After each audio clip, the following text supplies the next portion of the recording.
صوت شخير الجوجل في البحث والتنقل، النت واللابتوب معا مع وصلة من كيبلي، وأنت يا مسنجري بالياهو أو بالهوتميل، لكم حملت لي نفائس الرسائل، وأوجها ضحوكة وأوجها للملل، ونكتة عن أحمق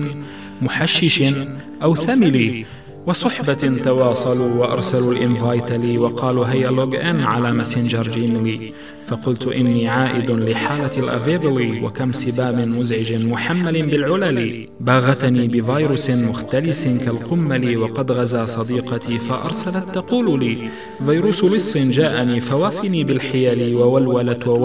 ولي ولي ولي ولي، فقلت لا تولولي وأرسل التروجان لي، فإنني حاصرته بكاسبر مجلجل، له شخير مزعج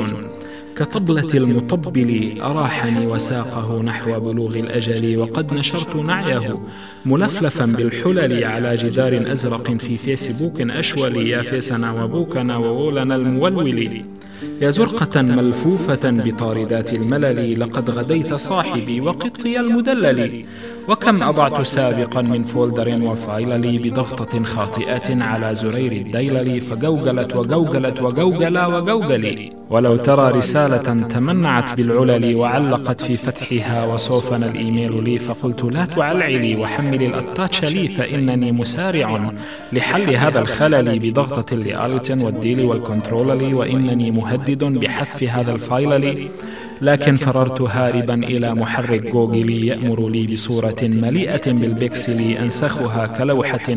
بجانب بروفايلي، أنا الأديب الزيبق في شان عز النوئل، نظمت شعرا ديجيتال مؤتمة بالأكسل، أقول في مطلعه صوت شخير الجوجل.